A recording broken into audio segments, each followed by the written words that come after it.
All right, well, I am really excited about this series, and I also understand how difficult of a series it's going to be. We're going to talk about some subjects, some issues that maybe are not talked a lot about in a church building. They're not talked a lot about if you call yourself a Christian. They're going to be things that are difficult to deal with, and it's going to cause us to wrestle with some things.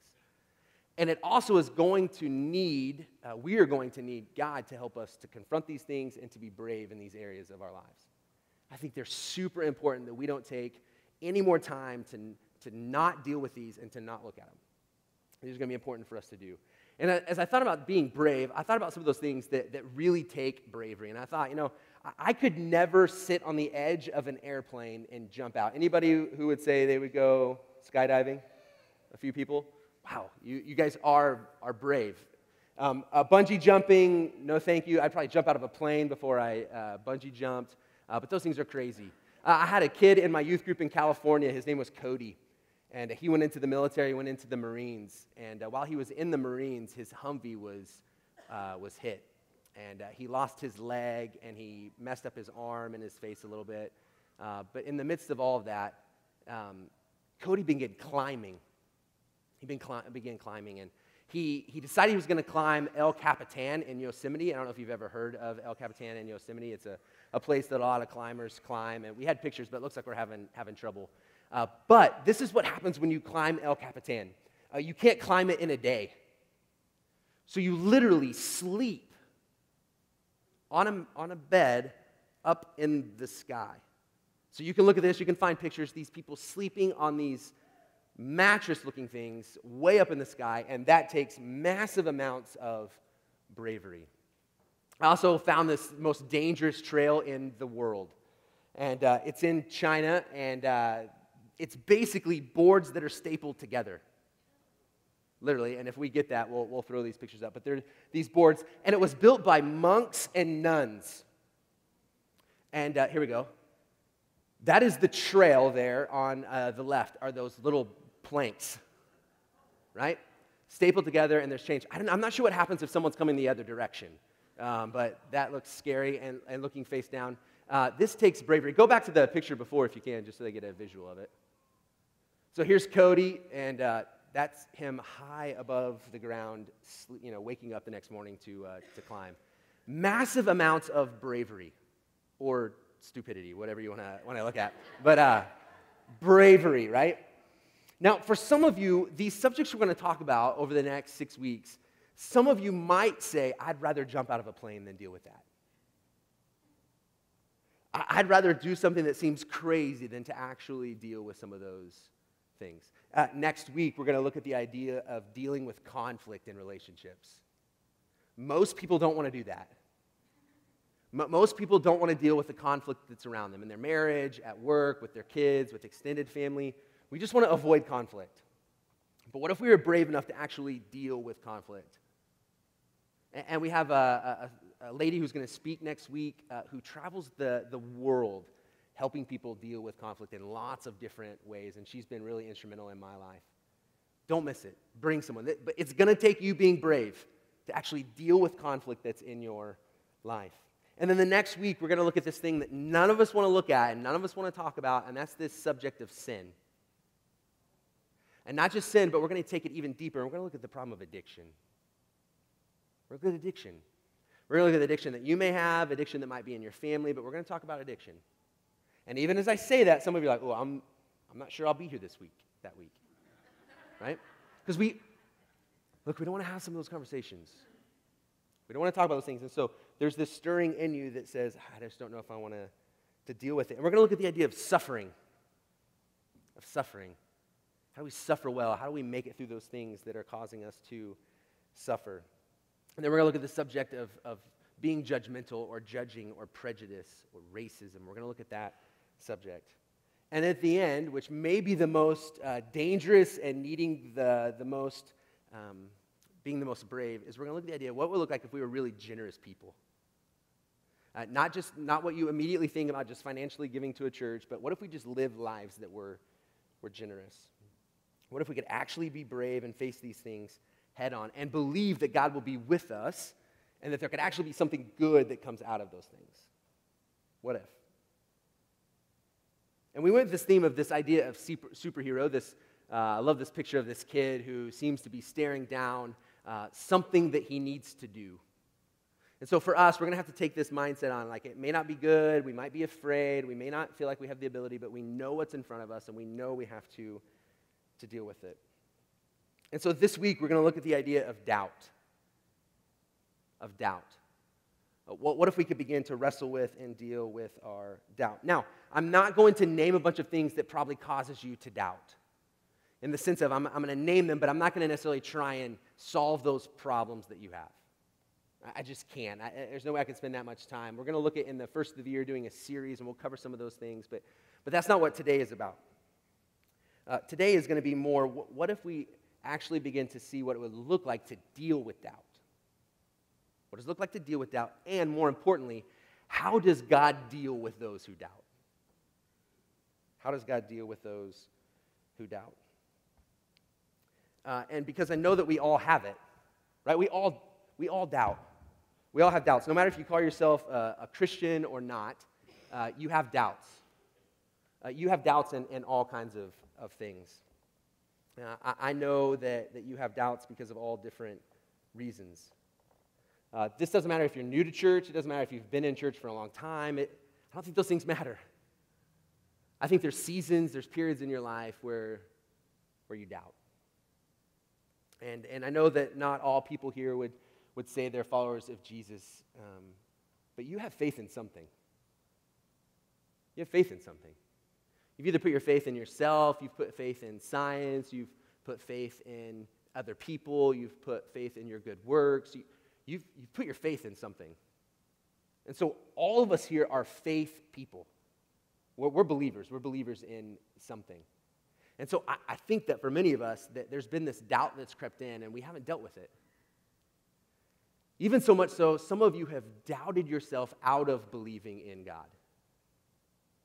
Right? We'll look back at some point and think, man, I feel like I'm far from God. And if we had a conversation, there'd be several reasons why you may feel like you're far away from God. One of our actions often make us or remove ourselves from God. But the other thing I think is our doubt.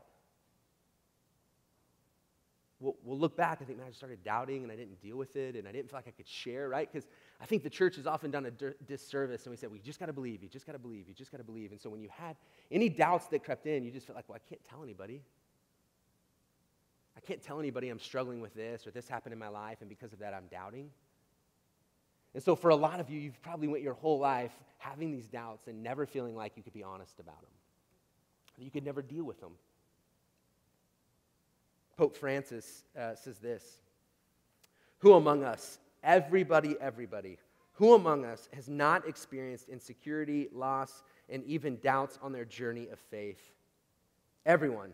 We've all experienced this, me too. It's been a part of the journey of faith. It's a part of our lives. This should not surprise us because we are human beings marked by fragility and limitations. We are all weak. We all have limits. Do not panic. We all have them. Pope Francis says, look, there's been moments in his life where he had doubts, and that's okay. It's okay.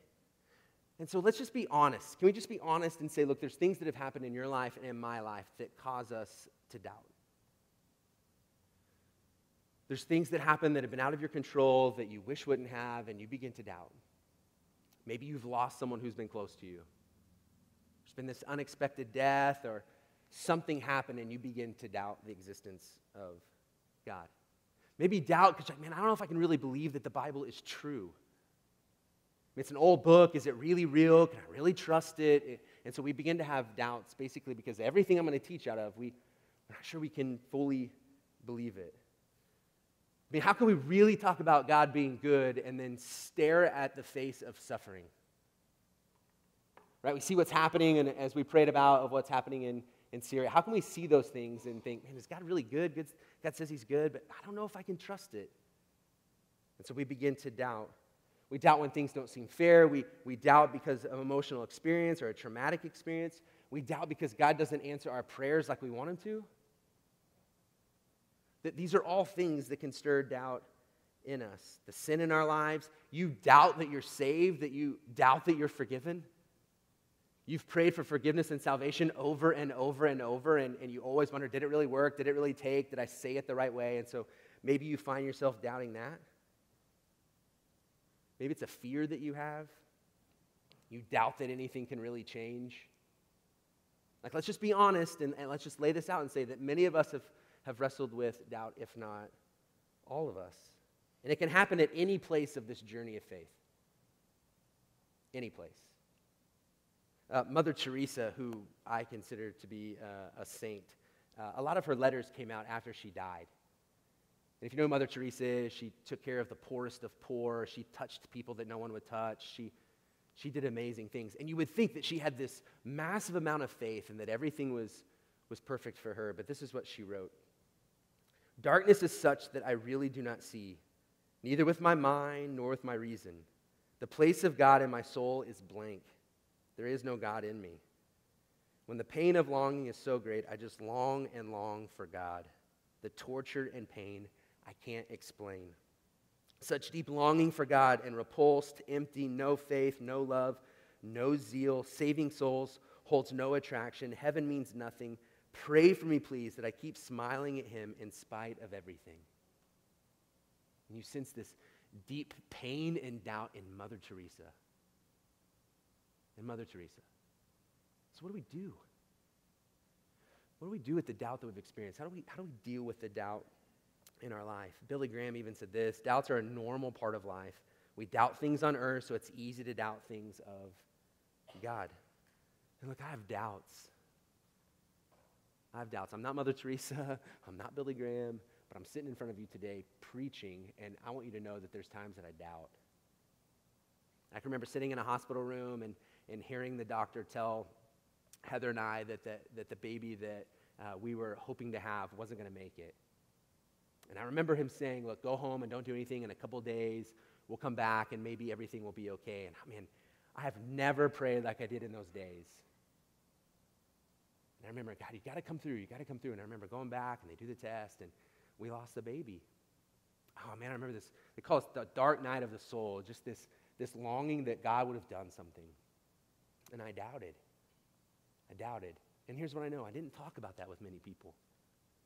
I mean, I can't let people know that I doubt. I can't let people know that I struggle and I have fears that God's not going to come through, and I read Scripture and I'm like, man, it's so hard for me to believe at times. And that I have doubts. And so what do we do? So how are we going to deal with it? And more importantly, how does God deal with those people who doubt? We're going to do kind of a quick case study on 3 guys in the Bible who dealt with doubt. If you don't have a Bible, we'd love to give you one. There should be one around you that looks like this. I would really encourage you to use a Bible today, to use your smartphone, to take notes, to do something that will help you remember this. But we're going to look at 3 stories, and I'm just going to kind of explain a few things as we go through these 3 stories. And then I think there's 4 things that we have to do when we begin to deal with our doubt. All right, the first one we'll throw on the screen here. Matthew 11, 1 through 11. There's going to be a guy that's talked about in this. His name is John. This is John the Baptist. This is different than the John who wrote the Gospel of John. This is different than John the beloved, the disciple. This is John the Baptist. This is the cousin of Jesus. Okay? Matthew 11, 1 through 11. It says, after Jesus had finished instructing his 12 disciples, he went on from there to teach and preach in the towns of Galilee. When John heard in prison what Christ was doing, he sent his disciples to ask him, are you the one who was to come, or should we expect someone else? Okay, so we have the cousin of Jesus, who in the Old Testament was written about John the Baptist. That he was going to come and he was going to prepare the way for people for Jesus. That before Jesus was even really doing any of his ministry, John is baptizing people, and he's like, this is great that I'm baptizing you, but one is coming far greater than me. There's someone who's coming far greater than me, and so he begins to prepare the way, and he's instructing people to watch for Jesus to come. At one point, Jesus walks by, it's at the Sea of Galilee, and John says, the Lamb of God who takes away the sins of the world. John the Baptist had no doubt who Jesus was. But then things go really badly for John the Baptist. He's arrested, and this young girl wants John the Baptist's head on a platter, and so John finds himself in prison. He finds himself in prison, emotionally alone, physically alone, and he begins to wonder, all right, is Jesus really who he said he was? And when we doubt, we kind of wrestle with these two areas when we doubt, and we have to ask ourselves, is it worth it and is it true? When you doubt, it's probably one of those areas. Is it really worth it? I think that's what John's asking here. All right, I got to find out if Jesus is really the one who was to come, or should we be looking for someone else? Because it doesn't feel worth it right now. And not only does it feel worth it, is I don't know if it's true. So he sends these people to go ask Jesus, are you the one who was to come, or should we expect someone else? Should I just go somewhere else? Should I look for something else? What should I do? In verse 4, this is how we often would look at it. Go and tell John that he's a fool and there should have never been any doubt. Let him know how disappointed I am in him. That's not what it says. Okay? If you had your Bible looking at it, you would know that's not what it says. But I think that's often how we feel like God's going to approach us when we begin to question and to doubt. But here's how Jesus actually replied. Go back and report to John what you hear and see. The blind receive sight, the lame walk, those who have leprosy are cured, the deaf hear, the dead are raised, and the good news is preached to the poor. Go tell John everything that's going on. Tell John everything that's happening because Jesus is come. Verse 6, blessed is the man who does not fall away on account of me. As John's disciples were leaving, Jesus began to speak to the crowd about John. So the disciples leave to go back to tell John these things. But then Jesus takes this opportunity to talk about John the Baptist. It says this, what did you go out into the desert to see? A reed swayed by the wind? If not, what did you go out to see? A man dressed in fine clothes? No, those who wear fine clothes are in king's palaces. Then what did you go out to see? A prophet. So he's talking about John here. John is this prophet that Jesus is talking about. Yes, I tell you, and more than a prophet. This is the one about whom it is written, I will send my messenger ahead of you, who will prepare your way before you. Verse 11, I tell you the truth. Among those born of women, there has not risen anyone greater than John the Baptist. Yet he who is least in the kingdom of heaven is greater than he. John is full of doubt. John is full of questions. And he goes to Jesus. He sends someone to Jesus and says, look, I don't know if you're the one I should be looking for. And in this moment, Jesus responds in a couple ways. Go tell John everything that's happening. But then as they leave, he begins to then give credit to who John is. He actually makes the statement, there is no man greater who's been born of woman than John is. John is one of the greatest men to ever walk the earth. And we find John in prison, full of doubt, asking himself, is it worth it? Is it true? And I think this happens because of the situation that he's been put in. I mean, he's been making these bold claims, he's been trying to live his life a certain way, and now he finds himself completely alone. And I'm guessing that you've probably found yourself there. That maybe God's called you to do something, and you take those steps of faith, and you look back and you think, all right, I feel like I'm completely alone. Things are not working out how I thought they would. And you begin to doubt, and you begin to question. But he dealt with this doubt in a very specific way, and he says, I got to go find this directly from Jesus. Is Jesus the one I've been looking for? And then we see how Jesus responds. He responds full of love. He responds full of love and sends him back and says, encourage John, and then he encourages the people. And says, look, here's a man who's doubted, but there is no one greater than he. All right, let's look at another one. Matthew 14, 27 through 31. Matthew 14, 27 through 31. So we see John the Baptist, who was chosen and was talked about hundreds of years before to prepare the way. He doubted. Now we find the disciples, the followers of Jesus, they're in a boat. They've left Jesus. Jesus left the disciples and said, all right, I got to be on my own for a while. The disciples are out on the water. And while they're out on the water, they begin to see this figure coming towards them.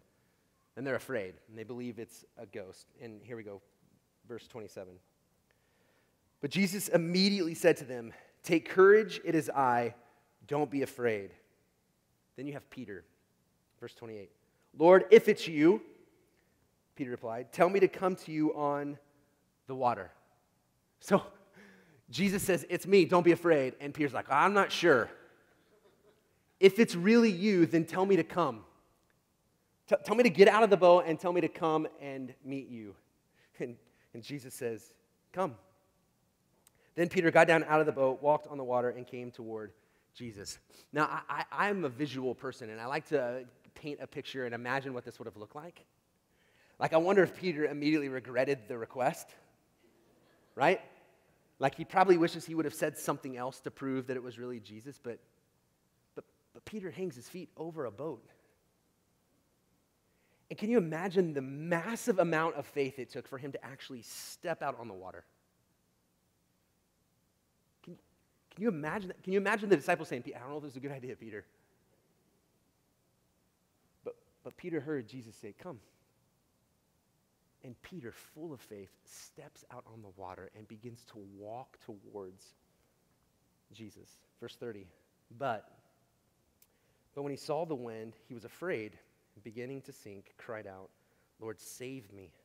Immediately, Jesus reached out his hand and caught him. "You of little faith," he said, "why'd you doubt?" Why did you doubt? When he saw the wind, he was afraid, and beginning to sink, cried out, "Lord, save me." It's the middle of the night, and this massive amount of faith that Peter has steps out on the boat, but then circumstances change. He actually got on the water and got in the midst of the mess, so to speak. He feels the wind on him. He feels the waves crashing around him, and he begins to sink. And what happens is he takes his focus and he takes his attention off of Jesus. He begins to no longer pay attention to the one who called him to come and the one who would help him walk on the water, but he begins to look at his circumstances. And because of that, he begins to doubt. And so again, for many of us, we begin to look at our circumstances, we begin to look at our situations, and begin to question God's faithfulness and his goodness when we're just really beginning to pay more attention to the circumstances around us. He took his eyes off of Jesus. Peter has this doubt, and in his doubt, he begins to sink. He says, "Lord, save me. Save me." And I love this. Immediately, Jesus doesn't let Peter sink for a few moments. He doesn't let Peter think about what he's doubting.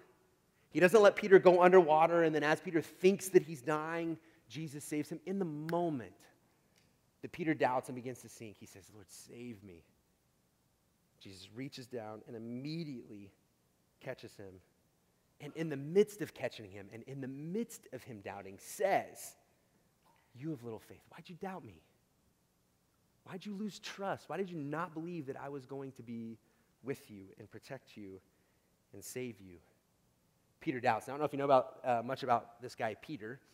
Peter, later on, after Jesus is arrested and he's being crucified and brutally beaten, Peter denies knowing Jesus. Just denies even knowing him, denies even being with him.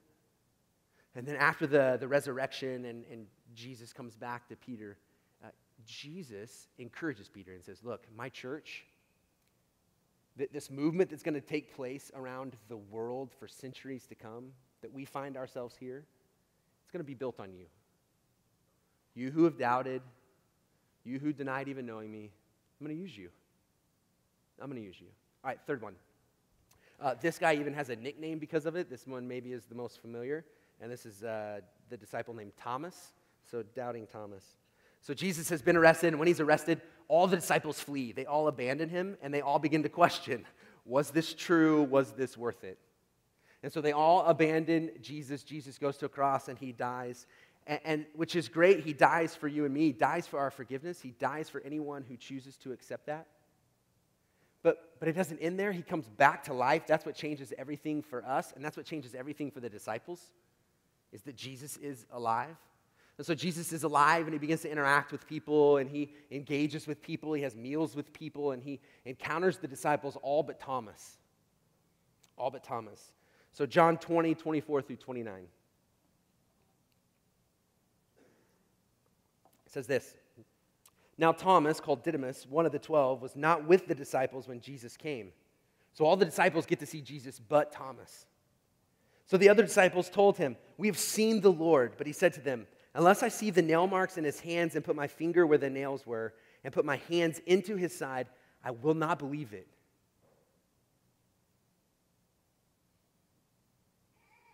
These people have seen Jesus. And Thomas says, "Sorry, I can't believe it. I can't believe it until I experience it for myself." We've all experienced something like this. Like you can hear someone talk about something, but until you experience it for yourself. If you've never seen the ocean, if you've seen video or pictures of ocean, that's nothing until you actually put your feet in it and you have the waves crash and you see the never-ending ocean. You can hear all about it, but until you experience it, or if you've had the chance to be at the Grand Canyon and stand at the South Rim and you can hear the echo and you feel the breeze coming across the canyon and it looks like a painting. Like I can tell you that, you can see pictures, but until you stand there, it just won't make sense.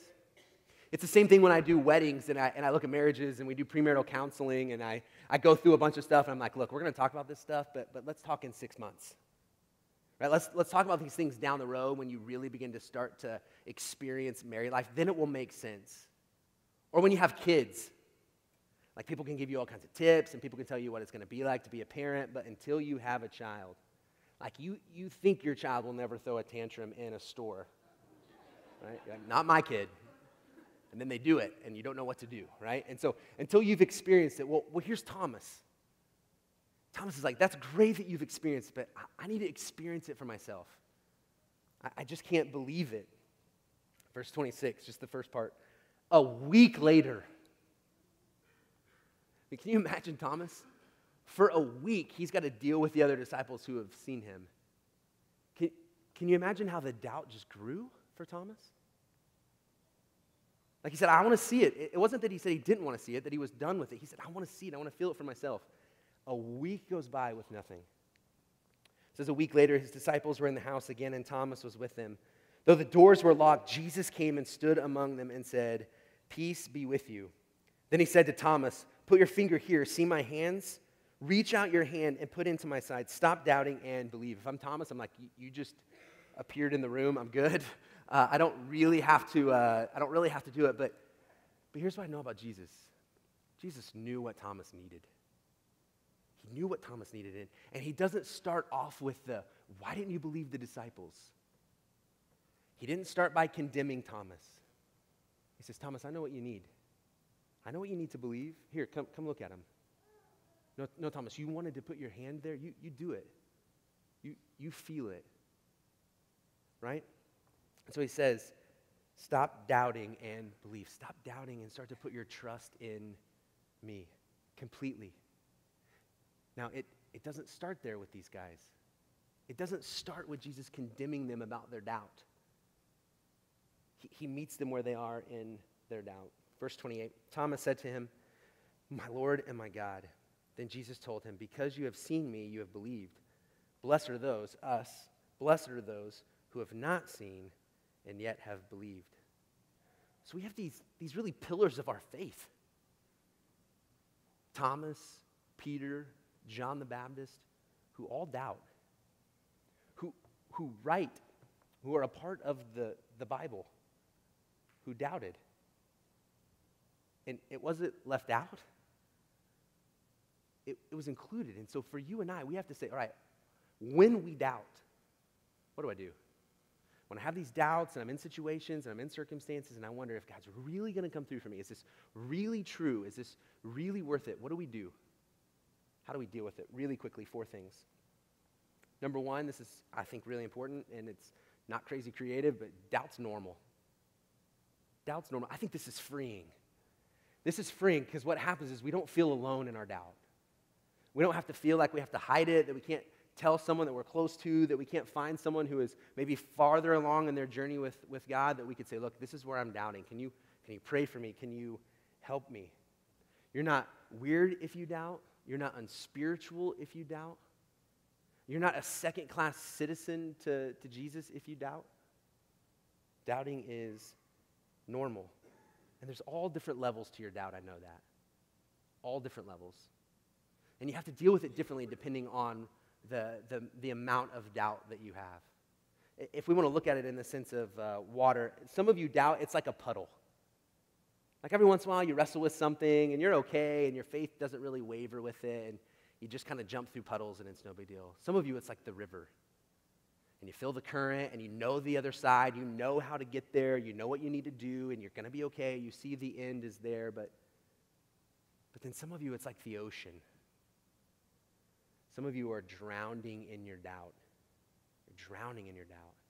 You feel like it's never ending. You're barely treading water and you don't know what to do. And first of all, just understand that it's normal. It's normal. Second thing, that doubt doesn't disqualify. Your doubt does not disqualify you. Thank goodness, right? It doesn't disqualify you from being used by God by doing something in your life. It doesn't disqualify you. God isn't waiting to take away, as some of you believe, He's not waiting to take away your forgiveness the moment you say, gosh, I'm really struggling with this. I don't know what I believe. When you doubt and you wonder, is it true? Is it worth it? It doesn't disqualify you. And here's how I know that. That's not my opinion. That's why I wanted to look at 3 totally different stories in the scriptures. This is what Jesus does. This isn't just me saying, well, I think it doesn't disqualify you. It doesn't. At least it didn't John the Baptist, it didn't Peter, and it didn't Thomas. I don't believe that our doubts will disqualify us. The third thing, and this is where it gets really important. So the first 2 are important to understand and to know. The next 2 require more action. Third one, doubt leads to discovery. Doubt leads to discovery. I think for a long time we were afraid if people doubt and if people wrestle, then what if they don't believe anymore? I don't think that's true. And the reason I don't think that's true is because I think the message of Jesus is true. So I think as you begin to doubt and you begin to wrestle, that you'll begin to see it is true. It is true. And it is worth it. So doubt can help lead to discovery. All 3 of these men go to Jesus with their doubts. John, someone go ask Jesus if he's the one. Peter says, Jesus, call me. I'm not sure it's you. Call me out. If you call me out, I'm going to come. I'm going to come. And then Thomas says, I'm not going to believe it until I see it with my own eyes. So doubt can lead to discovery if you're willing to take the steps. If you're willing to investigate, if you're willing to have difficult conversations with people, if you're willing to be honest, if you're willing to read, if you're willing to study, then I believe that your doubt can lead to discovery. Just a few things I would encourage you to maybe check out. Anything by C.S. Lewis. C.S. Lewis has some brilliant works, Mere Christianity, The Problem with Pain, The Screwtape Letters.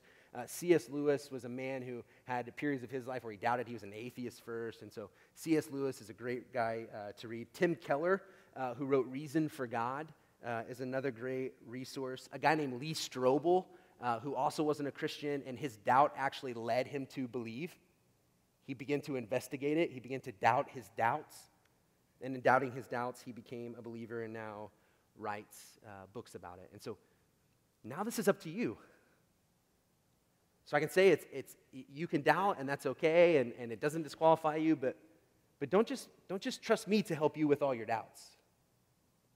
Take those steps. Take the initial steps. And then finally, this is probably the most difficult. The 4th thing is you don't have to have it all figured out. You don't have to have it all figured out. I have people all the time. I'll invite to a service like this. Like, well, I gotta figure some things out. You don't. I gotta get my life all together. You don't. I have some doubt. That's okay. You don't have to have it all figured out to believe. This is what faith is. This is what faith is. This is what putting our trust in something looks like.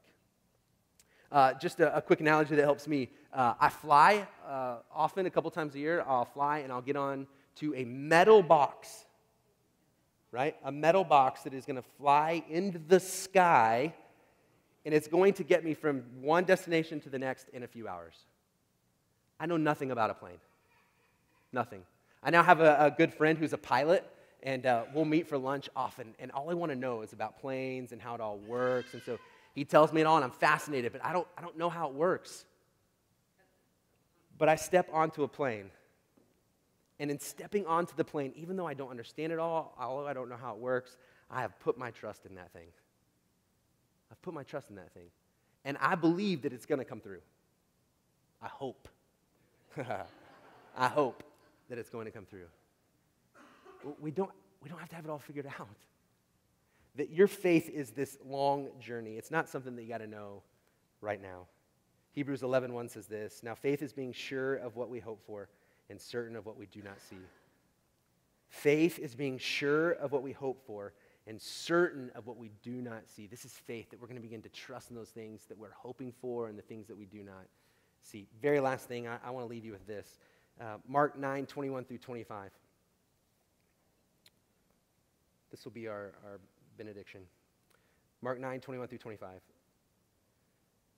There's a young boy who is possessed, and the disciples have been trying to help him and haven't been able to, and so he ends up making his way to Jesus. Mark 9:21, it says, "Jesus asked the boy's father, 'How long has he been like this?' 'From childhood,' he answered.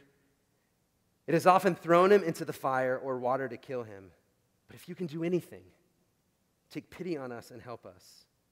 'If you can,' said Jesus, 'everything is possible for him who believes.'" Verse 24, "Immediately the boy's father exclaimed, 'I do believe. Help me overcome my unbelief.' When Jesus saw that a crowd was running to the scene, he rebuked the evil spirit. 'You deaf and mute spirit,' he said, 'I command you, come out of him and never enter him again.'" Here's a man who says, "I believe, but I don't believe. I believe, but I have doubt. So, God, would you look at the belief that I have? I'm going to hold tightly to the belief that I know is true. But then there's some things that I'm struggling with. God, would you help my unbelief? Will you help my unbelief?" And again, Jesus doesn't condemn him. He doesn't say, "Well, when you come back and you fully believe, I'll help your boy." He helps his unbelief by saving his son. So would you this week, maybe this is your prayer, "I believe, would you help my unbelief? I believe, would you help my unbelief? I believe, will you help my unbelief?" Would you pray with me? God, thanks for today. Lord, would you help us? Would you help us to deal with our doubt in a good way? God, I pray for my friends here today who are drowning in their doubt. I pray that you would rescue them. I pray that they would deal with their doubt. I pray that they would understand that it could lead to discovering more about you. God, would you have mercy on us as we doubt? Would you have grace on us as we doubt? Would you be patient on us, for us when we doubt? God, and in the end, would you draw us near to you? Would you help us to come to you with those doubts? Would you help us to do the hard work to figure those things out? And in the end, when we still have those areas where we don't believe, God, would you help our unbelief? I pray this in Jesus' name. Amen. Amen. Love you guys. See you next week.